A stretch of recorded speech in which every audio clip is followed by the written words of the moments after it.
dengan faktor risiko yang menimbulkan kedaruratan kesehatan masyarakat.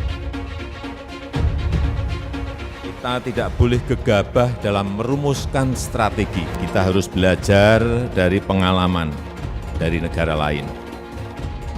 Bapak Presiden mengarahkan bahwa tambahan pembiayaan dan belanja negara diutamakan untuk menangani dampak COVID. Saya telah memutuskan dalam rapat kabinet bahwa opsi yang kita pilih adalah pertumbuhan ekonomi akan turun ke 2,3, bahkan dalam skenario yang lebih buruk bisa mencapai negatif. Dan inti kebijakan kita sangat jelas dan tegas. Yang sakit yang pakai masker, yang sehat enggak usah. Karena apa? Kalau yang sehat pakai juga percuma, dia nanti megang-megang tangannya dan sebagainya, tetap aja bisa kena. Daripada gitu mending dia yang menjauhi orang sakit, ya, yang sakit menutup diri. Untuk wilayah Depok Enggak apa-apa, enggak ada masalah. Enggak lah, aku Menteri Kesehatan kan tahu apa yang perlu, apa yang tidak. Negara lain boleh protes, biarin saja. Ini hak negara kita, ya, bahwa kita mengandalkan yang maha kuasa. Selama kita mengandalkan yang maha kuasa, ya itulah hasil yang kita dapatkan sekarang. Dan kita yakin apabila kita melakukannya dengan baik, insya Allah kita bisa menyelesaikan dengan kemenangan. Allahu Akbar. Bahkan orang-orang yang terbaik, dokter-dokter yang berada di garis depan, udah belasan yang meninggal, tenaga medis mungkin sudah puluhan. Ya, APD-nya saja tidak ada. Baru belakangan seperti terdadak-dadak. Karena kita sibuk dengan denial selama berbulan-bulan itu, tidak ada corona di Indonesia. Bahkan disuruh ini, disuruh baca kunut nazilah, disuruh apa, macam-macam lah itu ya. Harusnya mereka-mereka yang ngomong itu minta maaf lah. Bukan mau melihat ke belakang, tetapi itu harusnya tidak boleh dilakukan oleh negara di dalam membuat sebuah policy intervention, ya, intervensi kebijakan itu negara harus bertanggung jawab. Kan seperti jurus mabok namanya ya, karena berubah-ubah dari waktu ke waktu. Nah, darurat sipil kemarin kan jelas diucapkan oleh Presiden, itu bukan slip of the tongue, itu jelas diucapkan. Dan mendapatkan penentangan yang luar biasa dari masyarakat. Pemerintah pusat tidak egois, ya, dengan menyandra pemerintah daerah, tidak memberikan kekuasaan. Ya, memang kekuasaan ada di tingkat pusat, tetapi kewenangan untuk melakukan karantina wilayah kalau misalnya diperbolehkan, saya kira Jakarta gubernur kan mengatakan dia lebih siap supaya lebih banyak warga yang terselamatkan. Jadi hari ini kita akan mengirimkan surat Pak Wapres kepada Menteri Kesehatan, meminta kepada Menteri Kesehatan untuk segera menetapkan KSBB untuk Jakarta. Kita belajar dari negara yang sedahsyat di dunia ini, Amerika, Italia, Belanda, semua yang melakukan lockdown itu, termasuk dengan terakhir India, gagal total, upaya untuk menjaga jarak dan lain-lain. Jangan lupa bahwa negara kita ini adalah negara demokrasi. Kalau kita belajar dari Wuhan dan Cina dengan Hubei, ini negara komunis yang bisa saja mereka yang berhasil. Hanya dalam 3 hari mereka berhasil. Kenapa? Karena mereka memiliki kemampuan untuk bisa memaksakan rakyatnya disiplin. Dan kalau mereka nggak keluar rumah, mereka mati. Keluar rumah, mereka juga mati. Masalah yang melampaui dari tekstual hukum, yaitu Saudara Terawan sebagai Menteri Kesehatan. Ada sosok orang yang menganggap remeh ini semua sejak awal. Jadi itulah yang membuat sekarang kita jadi ngeri-ngeri sedap juga, cemas-cemas juga. Tonton yang kami hormati, sebelum video ini dimulai, klik dulu tombol subscribe dan jangan lupa nyalakan loncengnya supaya kalian mendapatkan notifikasi setiap kali saya upload video. Tekan tombol subscribe itu gratis, tinggal diklik, saya tungguin. 3, 2, 1. Selamat, Anda sudah bergabung dengan channel ini dan terima kasih sudah support di channel ini. Thank you. Hai semua, dengan saya Jonas Leong. Terima kasih banyak buat kalian penonton setia yang selalu menonton di channel ini. Saya secara personal sangat menghargai waktu kalian. Dan saya sudah menganggap kalian sebagai family karena kalian selalu support di channel ini. Bagi kalian yang selalu menuliskan opini kalian di kolom komen, saya baca komen kalian satu persatu. Saya baca komen kalian untuk mengetahui opini kalian, tanggapan kalian, dan masukan kalian sangat berguna untuk video selanjutnya. Terima kasih banyak buat kalian yang selalu menekan tombol like di awal video. Video seperti ini membutuhkan waktu dan juga research. Dan ini semua gratis untuk kalian. Jadi pastikan kalian menekan tombol like-nya supaya saya mengetahui kalian menyukai konten yang saya bagikan. Buat kalian yang ingin mencoba bermain saham, silahkan tekan link di kolom deskripsi. Bagi seorang pemimpin, keputusan itu sangat penting dan sangat besar pengaruhnya terhadap apa yang sedang dipimpinnya.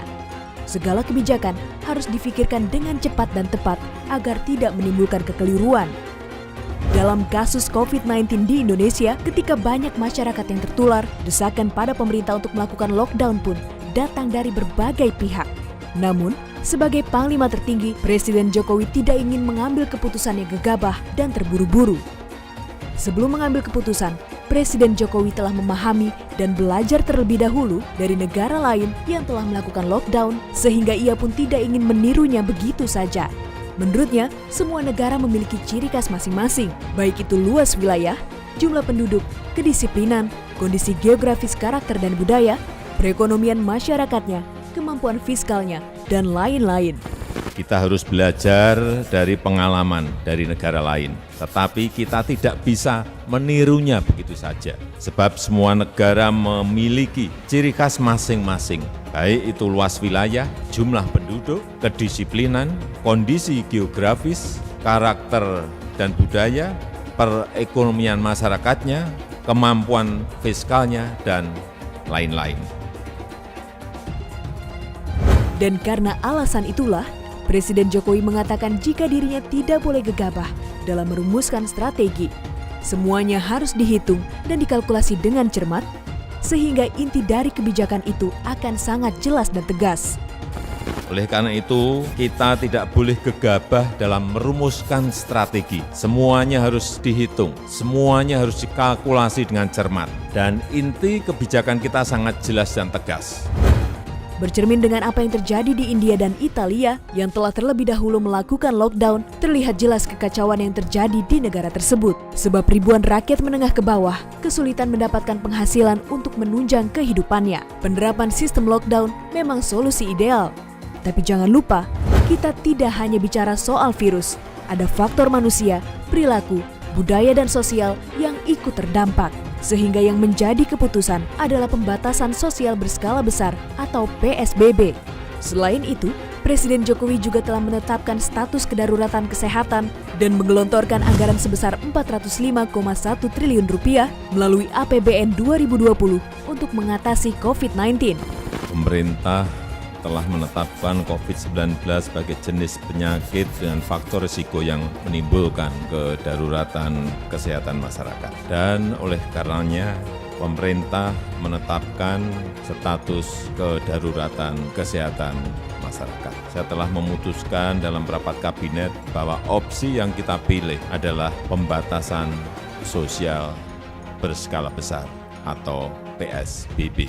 Pemerintah memutuskan total tambahan belanja dan pembiayaan APBN tahun 2020 untuk penanganan COVID-19 adalah sebesar 405,1 triliun rupiah.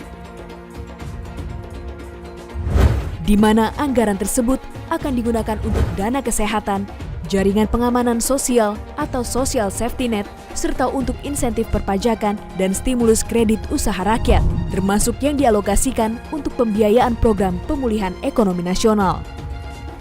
Dalam hal ini, pemerintah memprioritaskan untuk kalangan menengah ke bawah, seperti menggratiskan tagihan listrik untuk pengguna daya 450 volt ampere, serta potongan harga 50% untuk pengguna daya 900 volt ampere. Pembebasan biaya listrik 3 bulan untuk 24 juta pelanggan listrik 450 kVA dan diskon 50% untuk 7 juta pelanggan 900 kVA. Selain itu, Menteri Keuangan Sri Mulyani memperkirakan proyeksi pertumbuhan ekonomi Indonesia akan berkisar pada angka 2,3% karena virus corona dan skenario terburuknya minus hingga 0,4%. Menurutnya, anjloknya pertumbuhan ekonomi tersebut karena konsumsi rumah tangga, investasi, dan konsumsi pemerintah yang menurun. BI, OJK, LPS, dan kami memperkirakan bahwa pertumbuhan ekonomi akan turun ke 2,3, bahkan dalam skenario yang lebih buruk bisa mencapai negatif 0,4.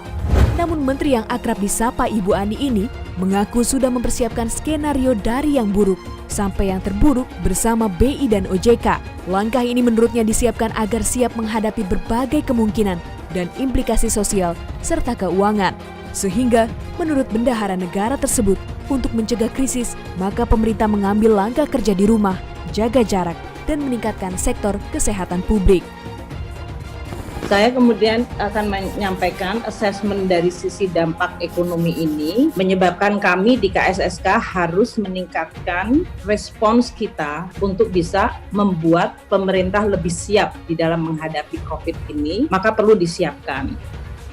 Kita melihat ada semacam ketegangan antara daerah dengan pusat ini. Disebutkan di dalam PSBB itu sebetulnya kan udah banyak dilakukan oleh daerah. Misalnya soal kerja dari rumah, soal libur sekolah, soal WNA juga banyak sebenarnya resistensi dari daerah. Jadi sebenarnya PSBB ini terlambat. Buang-buang waktu, lebih dari 2 bulan di awal. Kita tahu dari Januari, ya saya termasuk yang bicara dari Januari itu, harus ada satu protokol mitigasi terhadap corona ini, tetapi pemerintah kan asik semua, di alarm dong. Apa yang terjadi di Wuhan itu sudah jadi alarm. Apa yang terjadi di negara tetangga kita, akhir Januari itu sudah ada 6 negara yang jelas-jelas ada, termasuk di negara tetangga. Masalah bukan hanya protokol, tapi juga misalnya persiapan untuk menghadapi ini satu pandemi, kan kelihatan secara global. Kalau kita ngelihat berita-berita internasional jelas kok akan datang itu ke seluruh negara gitu ya. Jadi harusnya kita siap dengan APD yang paling basic dasar itu, yang tenaga medis, dokter yang ada di front line aja kita nggak ada. Baru belakangan seperti terdadak-dadak karena kita sibuk dengan denial selama berbulan-bulan itu tidak ada corona di Indonesia, bahkan disuruh ini, disuruh baca kunut nazilah, disuruh apa, macam-macam lah itu ya. Bukan mau melihat ke belakang, tetapi itu harusnya tidak boleh dilakukan oleh negara di dalam membuat sebuah policy intervention, ya, intervensi kebijakan itu negara harus bertanggung jawab. Harusnya mereka-mereka yang ngomong itu minta maaf lah kepada rakyat. Teoritik, ya kelihatan menarik, kelihatannya kita siap. Tetapi ironis nggak sih? Kita di tengah situasi kayak begini baru bicara tentang PP, baru bicara tentang Kepmen. Artinya kita tidak siap. Itu menunjukkan bahwa kita tidak siap. Undang-undangnya sudah dibikin 2018. Ini 2020 kok belum ada PP-nya. Belum ada keputusan-keputusan di bawahnya, operasionalnya. Operatifnya nggak disiapkan. Dan taruhlah kita nggak siap. Tapi Januari sudah ada itu, kok nggak dibahas dari bulan Januari? Kok PP-nya baru turun kemarin setelah banyak didesak orang untuk karantina dan bahkan daerah. Baru kemudian setelah terdesak ada itu, malah sebelumnya ada darurat sipil. Jadi ini loh, kebijakan mencela-mencela ini harus dihentikan. Ini terus-menerus ke depan, semakin banyak korban. Kita semua bisa terkena, ya siapapun ini kan tidak mengenal. Perdana Menteri Inggris bisa kena, berdebat tentang itu. Kalau saya sih ngelihat, karena mengikuti juga dari waktu ke waktu, lebih banyak inisiatif datang dari pemerintah di daerah-daerah itu. Dan itu menurut saya nggak usah malu pusat, ya, kalau mau mengadopsi apa yang dilakukan oleh pemerintah daerah. Udahlah itu ya, tetapi jangan diulangi lagi lah, ya, supaya koordinasi itu betul-betul matang. Ya, ini kan baru berapa hari yang lalu aja udah berubah. Nah, sekarang yang paling penting adalah bagaimana menyelamatkan nyawa manusia, ya, jangan sampai lebih banyak orang yang meninggal karena tidak mendapatkan treatment di rumah sakit dan kesiapan di rumah sakit. Kita juga harus memperhatikan para dokter dan terutama perkembangan yang positif yang eksponensial ini kan seperti jurus mabok namanya ya, karena berubah-ubah dari waktu ke waktu. Nah, darurat sipil kemarin kan jelas diucapkan oleh Presiden, itu bukan slip of the tongue, itu jelas diucapkan. Dan mendapatkan penentangan yang luar biasa dari masyarakat, termasuk dari kalangan civil society dan kalangan media, kalangan pencinta demokrasi, hak asasi manusia. Setelah ada penentangan yang begitu besar, baru kemudian berubah. Nah, ini yang saya kira kita lihat. Jadi pemerintah nih, kita lihat sekarang nih ada dua lah, pemerintah pusat dan pemerintah daerah. Pemerintah pusat kelihatan gamang dan gagap, sehingga membuat pemerintah daerah di beberapa daerah setidaknya berani mengambil inisiatif untuk menyelamatkan rakyat mereka. Ada di DKI, di Solo, di Papua, di Maluku. Nah, ini yang menurut saya karena tadi tidak ada kejelasan dan waktu, ya, lambat di dalam merespon, karena kita ini running against time, kita ini melawan waktu. Dari Januari, Februari, Maret, April, itu jelas ada step by step. Ini nggak ada step by step gitu. Rumusnya juga tidak jelas ya. Mudah-mudahan mulai kemarin itu rumusnya mulai jelas. Saya termasuk mengapresiasi mulai ada keseriusan, ya, walaupun itu tetap ada hal-hal yang perlu dikritik. Karena mendiagnosa keadaan itu kan seperti dokter mendiagnosa penyakit. Nah, ketika mendiagnosa penyakit harus benar, tepat. Ini kan sosial kita, gitu ya.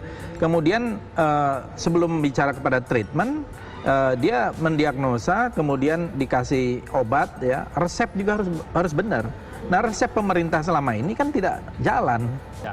Coba kalau tidak ada desakan-desakan dari daerah yang melakukan karantina wilayah masing-masing, yang meliburkan sekolah sendiri. Kan jumlah orang yang positif itu kan tergantung jumlah tesnya, berapa ribu orang yang dites gitu ya. Sehingga saya tahu mungkin supaya tidak menimbulkan kepanikan, lebih bagus kita transparan supaya orang semakin aware. Kalau dia terkena, dia mengisolasi diri, dia tidak kemana-mana, dia tidak menularkan kepada yang lain. Itu transparansi. Ini udah nggak ada politik-politiknya sekarang ini. Jangan sampai nanti setelah ada rapid test massal, yang jumlahnya jutaan orang ini kemudian harus disiapkan ya piranti-piranti apa solusi-solusinya. Jadi menurut saya sekarang janganlah main-main lagi, jangan dagelan kayak kemarin lagi gitu ya, yang membuat kita nih tidak waspada. Bahkan orang-orang yang terbaik, dokter-dokter yang berada di garis depan udah belasan yang meninggal, tenaga medis mungkin sudah puluhan ya. APD-nya saja tidak ada gitu loh. Tidak seperti karantina wilayah yang lebih strict. Ya kalau menurut saya harusnya sekarang sudah karantina wilayah, mungkin kita karantina wilayah beberapa minggu, tetapi cepat solusinya daripada tidak jelas, baru nanti ini lebih panjang lagi. Soalannya kan ini tidak di daerah-daerah yang sudah zona merah, ya. Saya kira seperti Jakarta atau Jabodetabek itu perlu menjadi prioritas supaya ini tidak kemana-mana. Sekarang dengan dilepaskannya termasuk persoalan mudik yang tidak jelas, pemerintah pusat tidak egois ya dengan menyandra pemerintah daerah, tidak memberikan kekuasaan ya. Memang kekuasaan ada di tingkat pusat, tetapi kewenangan untuk melakukan karantina wilayah kalau misalnya diperbolehkan, saya kira Jakarta gubernur kan mengatakan dia lebih siap supaya lebih banyak warga yang terselamatkan.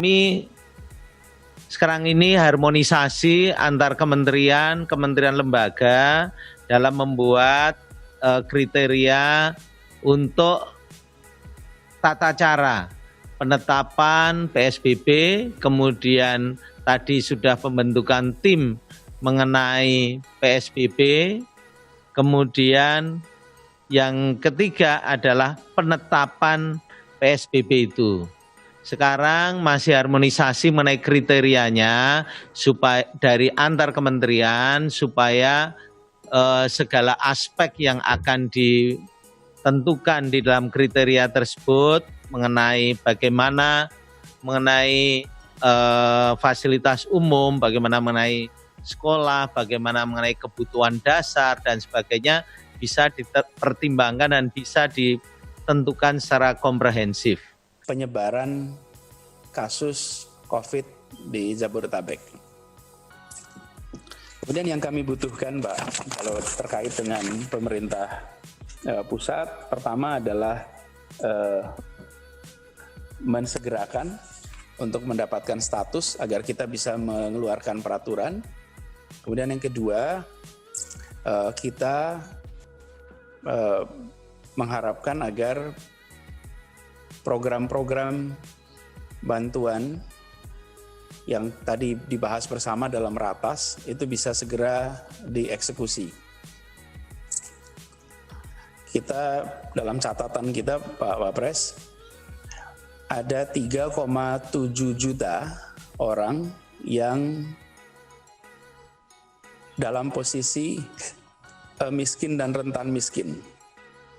Mereka terdampak cukup serius dan perlu ada dukungan untuk bisa membiayai kehidupan di Jakarta.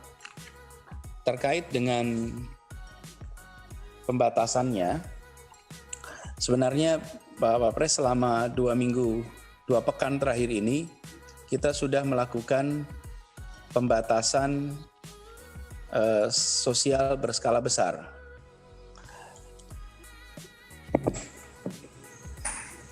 Mulai tanggal 16 Maret, sekolah di Jakarta telah diubah menjadi belajar di rumah. Kemudian jajaran Pemprov juga sudah mulai bekerja di rumah. Lalu operasi kendaraan umum di dalam kota itu sudah dikurangi waktunya. Kemudian juga semua tempat wisata itu sudah ditutup, baik yang dikelola oleh pemerintah maupun swasta. Lalu kegiatan-kegiatan yang melibatkan masyarakat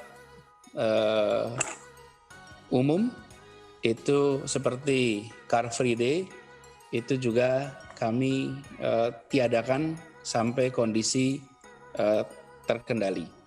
Jadi kami sebenarnya pada masa ini sudah melakukan pembatasan sosial berskala besar. Nah,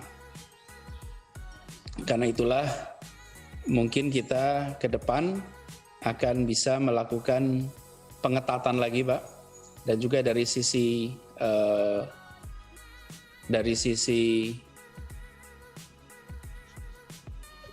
penegakan hukum, karena selama ini apa yang kita kerjakan itu belum berbentuk peraturan yang mengikat, sifatnya himbauan.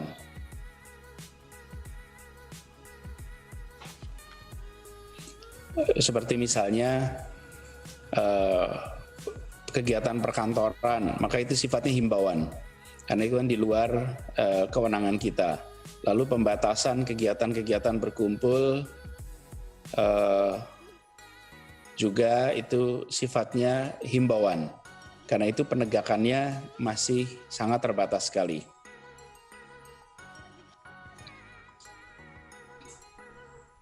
Ya, demikian Bapak Wapres sebagai laporan awal terkait dengan pengelolaan di Jakarta. Terima kasih Pak Gubernur. Dari langkah-langkah itu, apa sudah ada tanda-tanda artinya sudah punya dampak? Apakah masih belum? Sehingga perlu ada langkah-langkah yang lebih agresif atau lebih keras lagi ya. Itu saya kira kalau itu sudah ada tanda-tanda, tinggal bagaimana mempercepat penurunan itu. Dan saya juga ingin memperoleh gambaran tadi tentang apakah mengenai misalnya tempat isolasi di Jakarta sudah cukup, apa ada rumah sakit yang melakukan penolakan pasien, ya. Ini saya kira apa masih ada atau sudah tidak ada, artinya tidak ada masalah dengan penyediaan rumah sakit itu. Ya. Kemudian juga yang tadi Bapak Gubernur ceritakan tentang apa itu 37 juta yang miskin, rentan miskin itu. Iya, Pak. 3,7 juta yang miskin dan rentan miskin itu, apakah sudah terdata by name by address? Apa sudah semua kelompok itu sudah masuk atau masih ada yang belum terdata ya, apa masih ada? Ya. Kemudian kalau misalnya rencana akan memberikan bantuan sosial kepada 3,7 itu seperti apa langkahnya? Seberapa mereka akan diberikan? Apakah semua 3,7 atau kalau memang nanti sharing dengan pusat, apa sudah pernah dibicarakan dengan Menteri Keuangan? Seperti apa pembagiannya antara DKI dan pusat itu? Ya, baik. Ya, barangkali itu dulu. Baik, jadi begini Pak Wapres. Pertama mengenai COVID-nya sendiri Pak. Kami melihat ini memang pertumbuhan kasus di Jakarta itu masih tinggi Pak. Dan tadi saya sampaikan juga Pak, kenapa kami melihat bukan saja data dari Kementerian Kesehatan, tapi juga data dari pemakaman Pak. Karena begini Pak, sebagian dari yang terkena COVID ini itu belum tuntas proses pengetesannya.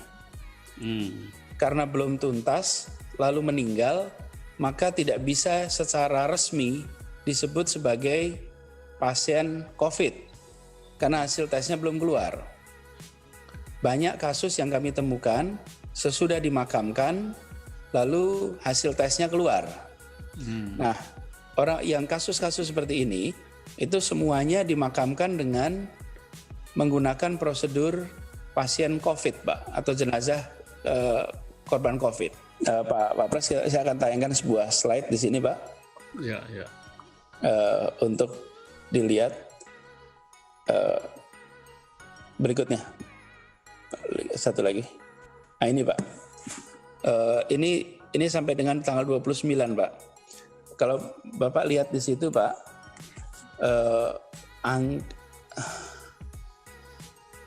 terlihat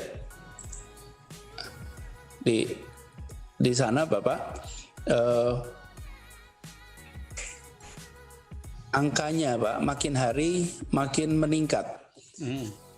Misalnya saat ini sudah ada 400 orang yang meninggal, sebutlah tingkat kematiannya adalah 10%, maka proyeksi kita yang saat ini sudah ada itu 4.000 kasus Pak. Bila itu 10% yang meninggal, bila yang meninggal 5%, maka artinya kita ada 8.000 kasus Pak di Jakarta ini. Jadi jumlah yang dites positif, hasilnya positif itu tergantung kecepatan kita melakukan testing. Karena yang ditesnya sedikit, maka jumlah yang confirm positif jadi sedikit juga.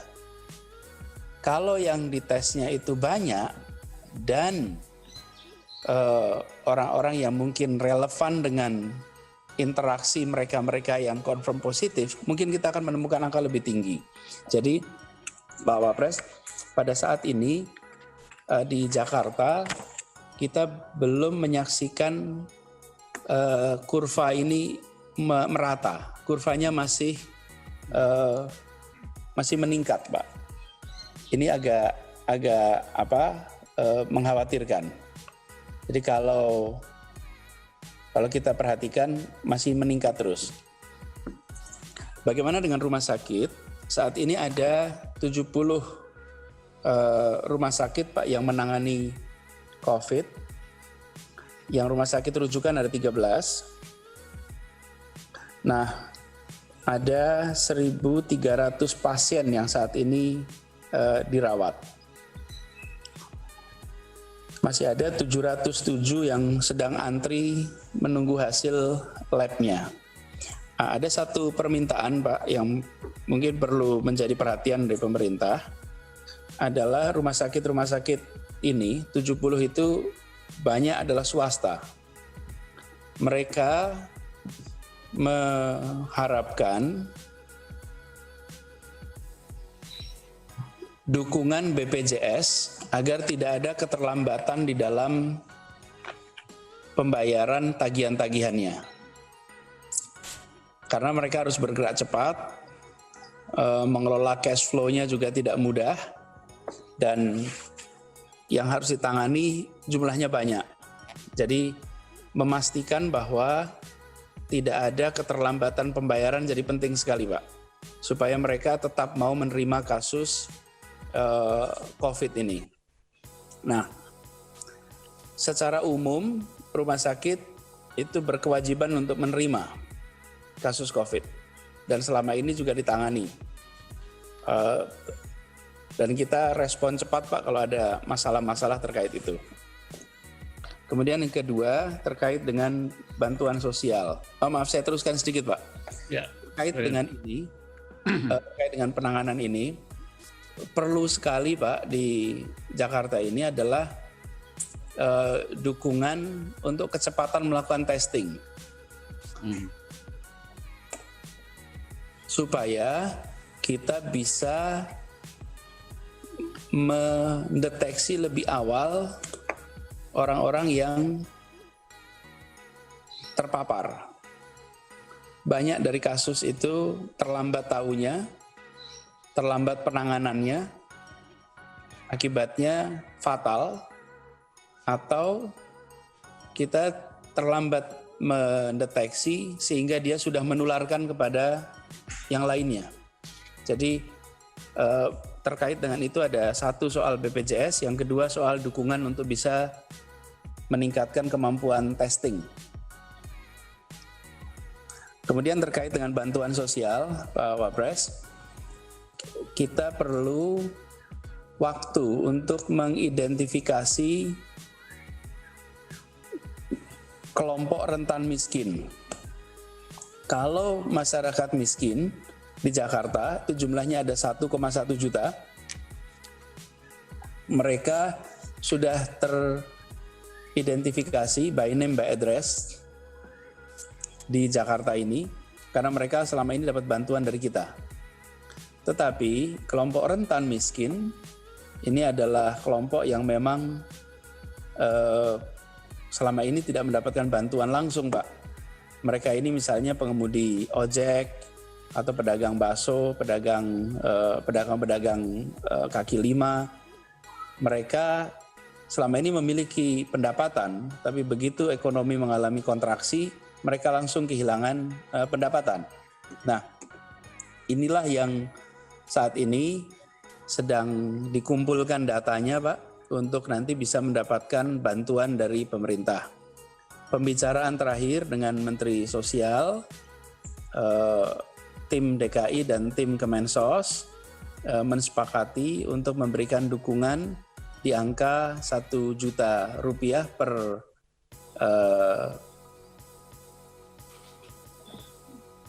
diberikannya nanti per keluarga, Pak, untuk nanti digunakan bersama-sama. Untuk jumlah berapa?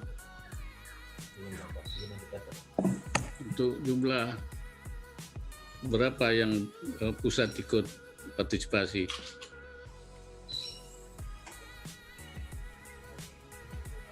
Sebentar, Pak.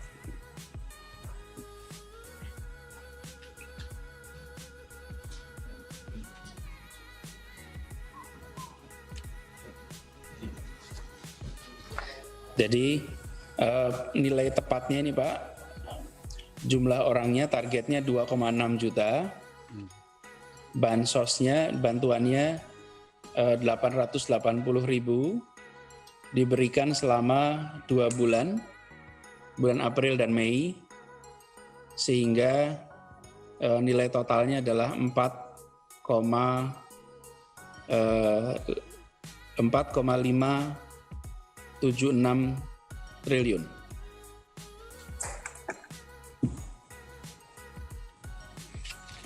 Nah, artinya untuk soal penanganan bansos untuk kelompok miskin dan rentan miskin artinya sudah terselesaikan dengan pembicaraan dengan Mensos. Betul, Pak. Secara jumlah terselesaikan. Waktu ini juga bersama dengan Menko Kemaritiman. Tetapi yang belum selesai adalah data tentang siapanya, Pak. Oh, siapanya, ya. Ya. Jadi angkanya sudah disepakati. Ya. Kemudian besarannya juga sudah, tapi datanya itu yang kita masih dalam proses. Ya.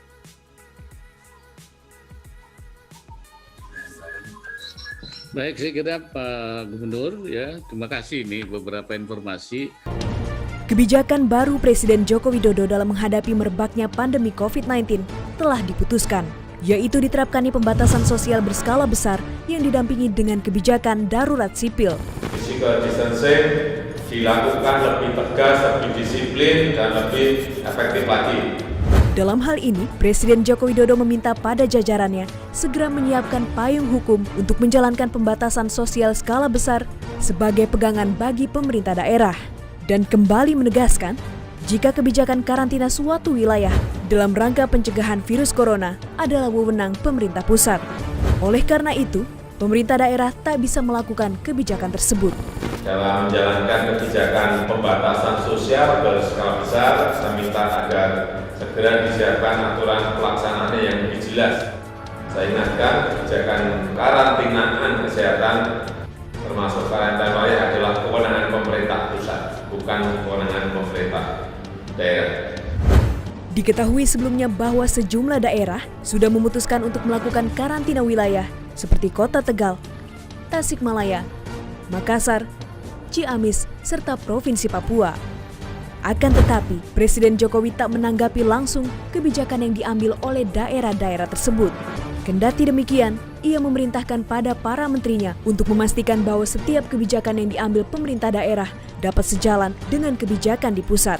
Seluruh menteri memastikan bahwa pemerintah pusat, pemerintah daerah harus memiliki visi yang sama, harus satu visi. Pembatasan sosial skala besar kemungkinan masih tetap seperti sekarang ini, yakni hanya diberlakukan pembatasan sosial atau social distancing dan physical distancing untuk menjaga jarak aman dalam skala lebih luas. Namun, jika disertai dengan penerapan atau istilah Presiden Jokowi, pendampingan darurat sipil, maka situasinya akan berubah drastis. Sebab kepala daerah, baik provinsi maupun kabupaten kota, memiliki kewenangan untuk mengatur ketertiban masyarakat dengan pendekatan keamanan sipil sebagai tindakan polisional. Mengenai wacana diberlakukannya darurat sipil, Ketua Gugus Tugas Percepatan Penanganan COVID-19, Doni Monardo mengatakan, penegakan hukum bukan tindakan terbaik untuk situasi saat ini. Menurutnya, yang dibutuhkan adalah kesadaran kolektif kedisiplinan pribadi yang mungkin bisa diimbangi dengan penegakan hukum bagi mereka yang tidak disiplin. Penegakan hukum bukanlah hal yang terbaik. Dalam menghadapi hal ini, bagaimana kesadaran kolektif yang diperlukan sekarang adalah disiplin. Tanpa disiplin pribadi, tanpa disiplin kolektif, makanya mungkin saja kita akan kewalahan. Dalam melakukan pembatasan sosial skala besar yang disertai kebijakan darurat sipil, Doni juga menjelaskan jika pemerintah akan menggunakan 3 undang-undang sebagai landasan hukum. 3 undang-undang tersebut diantaranya adalah Undang-Undang Nomor 24/2007 tentang bencana, Undang-Undang Nomor 6/2018 tentang kesehatan, dan Perpu Nomor 23/1959 tentang penetapan keadaan bahaya yang terbit pada era Presiden Soekarno. Kesimpulan yang nanti telah diambil oleh Bapak Presiden yaitu yang mengacu kepada 3 dasar, yaitu Undang-Undang Nomor 24 Tahun 2007 tentang bencana, Undang-Undang Nomor 6 Tahun 2018 tentang kesehatan, dan Undang-Undang Nomor 23 Tahun 1959 tentang keadaan bahaya. Dalam hal ini adalah darurat sipil. Selain itu, Presiden Jokowi menyadari banyak pendatang di Jakarta yang telah mempercepat mudik ke kampung halaman mereka karena kehilangan penghasilan sehari-hari. Kebanyakan dari mereka adalah pedagang makanan yang kehilangan pendapatannya akibat pemberlakuan aturan kerja dari rumah oleh perusahaan dan instansi pemerintahan. Omsetnya itu setengahnya aja nggak ada, Bu. Pokoknya susah lah di sana, jadi kita pulang aja dulu lah. Saya melihat bahwa arus mudik dipercepat bukan karena faktor budaya tetapi karena memang terpaksa. Banyak pekerja informal di Jabodetabek yang terpaksa pulang kampung karena penghasilannya menurun sangat drastis atau bahkan hilang. Tidak ada pendapatan sama sekali akibat diterapkannya kebijakan tanggap darurat, yaitu kerja di rumah, sekolah dari rumah, dan ibadah di rumah. Oleh sebab itu, ia meminta seluruh jajarannya segera mempersiapkan dan mengaktifkan jaringan pengamanan sosial berupa pemberian insentif harian kepada masyarakat yang diminta untuk tidak mudik. Karena itu saya minta percepatan program Social Safety Net, jaring pengaman sosial yang memberikan perlindungan sosial di sektor informal dan para pekerja harian maupun program insentif ekonomi bagi usaha mikro, usaha kecil betul-betul segera dilaksanakan di lapangan. Sehingga para pekerja informal, buruh harian, asongan, semuanya bisa memenuhi kebutuhan dasarnya sehari-hari. Intinya adalah pemerintah pusat bersama dengan pemerintah daerah bersama-sama memerangi COVID-19, namun dalam koordinasi yang jelas. kita harus terus mendukung keputusan pemerintah ini. Sebagai warga negara yang baik, menaati segala himbauan dan aturan adalah sebuah kewajiban, apalagi ke depannya akan lebih tegas. Sebagai anak bangsa, kita percaya kita bisa melalui ini. Insya Allah kita bisa. Insya Allah kita mampu dalam menghadapi tantangan global yang berat sekarang ini. Banyak buat kalian yang nggak skip dan nonton video ini sampai habis. Saya secara personal sangat menghargai waktu kalian. Makasih banyak buat kalian yang sudah tekan tombol subscribe, dan makasih banyak buat kalian yang sudah tekan tombol loncengnya. Jangan lupa bagikan informasi ini ke teman atau family Anda. Mungkin teman atau family Anda membutuhkan investasi ini. Oke guys, sekian dulu dari saya. Jangan lupa follow Instagram saya di @johannesleongofficial untuk kata-kata motivasi setiap harinya.